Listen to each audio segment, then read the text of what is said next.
New Zealand, a land of breathtaking beauty and diverse landscapes, has a rich and fascinating history.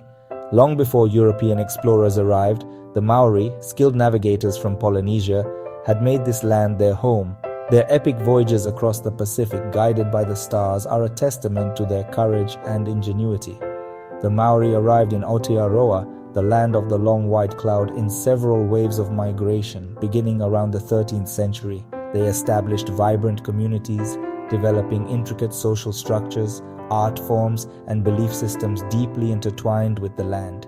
They lived off the land, cultivating crops such as kumara and taro, and fishing the bountiful waters surrounding the islands.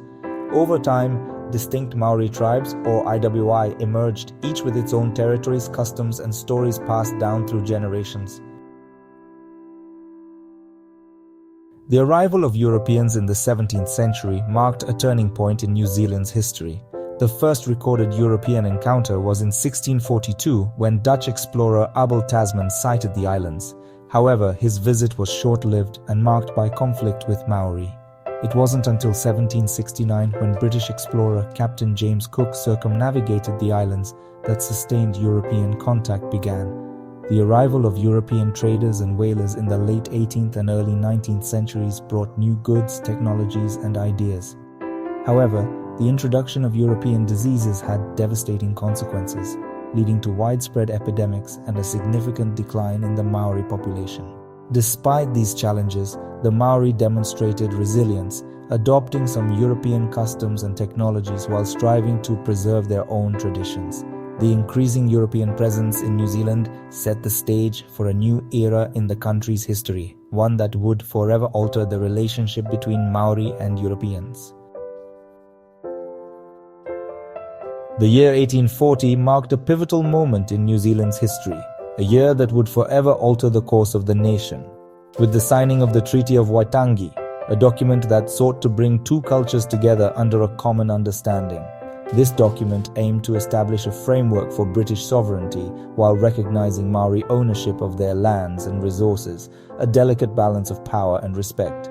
The treaty, signed by representatives of the British Crown and over 500 Maori chiefs, aimed to prevent lawlessness and ensure orderly settlement, a vision of harmony and cooperation. The Treaty of Waitangi, however, is a document shrouded in controversy, its promises and intentions often questioned. Its interpretation and implementation have been the subject of much debate and contention, with differing perspectives on its true meaning. The treaty exists in two versions, English and Maori, each with its own nuances and implications.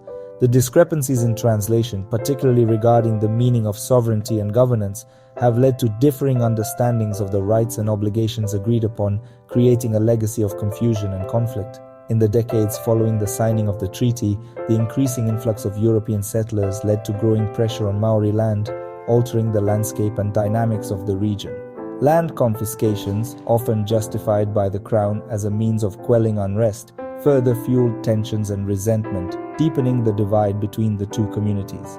Despite these challenges, the Treaty of Waitangi has remained a cornerstone of New Zealand's history and identity, a symbol of the ongoing journey towards understanding and reconciliation. With the signing of the Treaty of Waitangi in 1840, New Zealand officially became a British colony, and the process of colonization began in earnest. This treaty, signed between representatives of the British Crown and various Maori chiefs, was intended to establish a legal framework for British settlement while ostensibly protecting Maori rights. British settlers, enticed by the promise of land and new opportunities, arrived in increasing numbers. They were drawn by the prospect of fertile land and the chance to build a new life in a burgeoning colony. These settlers brought with them their customs, their language, and their institutions, gradually shaping the social, political, and economic landscape of the colony. They established towns, built homes, and set up colonial institutions that mirrored those back in Britain. The colonization process had a profound impact on Maori. The arrival of European settlers disrupted traditional Maori life and introduced new dynamics to their society. The loss of land, combined with the introduction of European diseases, led to a significant decline in the Maori population and the erosion of their traditional way of life. These changes were often devastating as Maori communities struggled to adapt to the new realities imposed by colonization. However, Maori demonstrated remarkable resilience and adapted to the changing circumstances. They engaged in trade, agriculture, and even participated in the colonial political system, finding ways to navigate and influence the new colonial society. The discovery of gold in Otago in the 1860s led to a gold rush, attracting thousands of prospectors and adventurers to New Zealand's shores. This influx of people brought both opportunities and challenges to the colony. This influx of people further fueled economic growth but also exacerbated tensions over land and resources. Disputes between European settlers and Maori over land ownership became more frequent and often led to conflict. The government established policies to encourage European settlement, often at the expense of Maori land rights. These policies led to further alienation of Maori from their ancestral lands.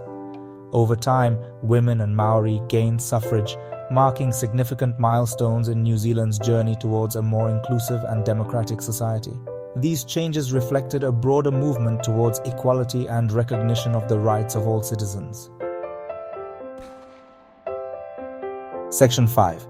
The long road to nationhood. New Zealand finds its footing. As the 19th century drew to a close, a growing sense of national identity began to emerge in New Zealand. The people started to see themselves not just as British subjects, but as New Zealanders with a unique culture and perspective. The colony, no longer solely focused on its ties to Britain, began to assert its independence on the world stage.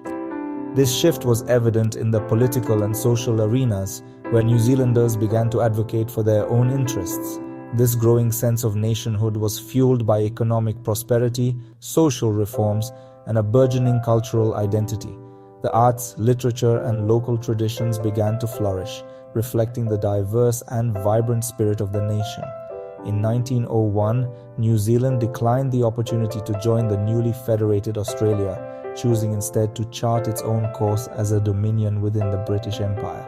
This decision was a significant step towards self-governance and autonomy. This decision reflected a growing sense of national identity and a desire for self-determination. New Zealanders were increasingly proud of their distinct heritage and eager to shape their own future.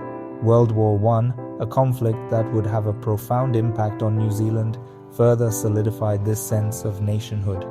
The bravery and sacrifices of New Zealand soldiers on the battlefields were a source of immense national pride. The sacrifices made by New Zealand soldiers, particularly at Gallipoli, forged a strong sense of camaraderie and national pride. These events were pivotal in uniting the country and fostering a collective identity. The Great Depression of the 1930s had a devastating impact on New Zealand, leading to widespread unemployment, social unrest, and political upheaval. The economic hardship tested the resilience of the nation. However, this period also saw the rise of the welfare state, with the government implementing social security measures to alleviate hardship. These reforms laid the foundation for a more equitable society. World War II once again saw New Zealand stand alongside its allies, contributing troops and resources to the war effort. The nation's commitment to global peace and security was unwavering, further cementing its place on the world stage. Section 6. Social and political transformations. A nation evolves. The post-war era was a time of significant social and political transformation in New Zealand. The country experienced an economic boom, fueled by high demand for its agricultural products and government policies aimed at promoting industrial growth and full employment. This period saw rising living standards, improved healthcare, and expanded access to education. The 1960s and 70s witnessed a period of social change and activism, as New Zealand grappled with issues of race relations, gender equality, and environmental protection. The Maori protest movement gained momentum, advocating for the recognition of treaty rights and addressing historical injustices. Women's rights activists campaigned for equal pay, access to education, and reproductive rights. Politically, New Zealand underwent a period of shifting alliances and ideological debates. The rise of neoliberalism in the 1980s led to significant economic reforms, including deregulation, privatization, and free trade agreements. The 1980s also saw the establishment of the Waitangi Tribunal, a permanent commission of inquiry tasked with investigating breaches of the Treaty of Waitangi. Section 7, Aotearoa Today, a modern nation in a globalized world. Today, New Zealand stands as a modern, progressive nation, proud of its independence, its stunning natural beauty, and its unique cultural heritage.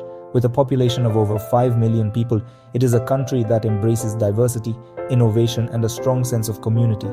New Zealand boasts a high quality of life, consistently ranking highly in international surveys for its healthcare, education, and low levels of corruption. Its economy, once heavily reliant on agriculture, has diversified, with tourism, technology, and film production playing increasingly important roles. The country is known for its stunning landscapes, attracting millions of visitors each year. New Zealand is a constitutional monarchy, with Queen Elizabeth II as its head of state, represented by a Governor-General. Section 8, Cultural Tapestry, Weaving Tradition and Innovation. New Zealand's cultural landscape is a vibrant tapestry woven from its Maori heritage, its colonial past, and the influences of globalization. The Maori culture, with its rich traditions of art, music, dance, and storytelling, continues to thrive, adding a unique and integral element to the national identity. Contemporary New Zealand art, literature, and music often draw inspiration from the country's natural beauty, its history, and its bicultural heritage. New Zealand film has gained international recognition, with directors like Peter Jackson and Taika Waititi captivating audiences with their creativity and innovation. Section 9, Global Citizen, New Zealand on the world stage. New Zealand plays an active and respected role on the global stage, advocating for peace, sustainability, and international cooperation. The country has a long history of peacekeeping, contributing troops to missions around the world.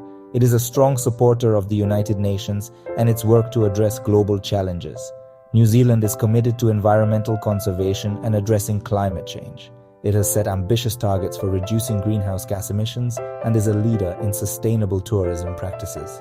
The country is known for its clean, green image and its commitment to preserving its natural heritage for future generations.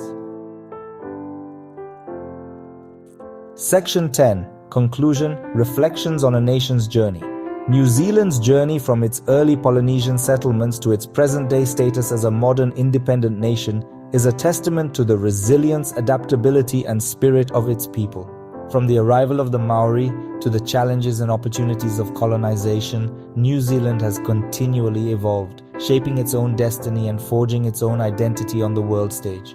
The Treaty of Waitangi, though fraught with historical complexities and injustices, remains a cornerstone of New Zealand's identity, representing a commitment to reconciliation and a bicultural future.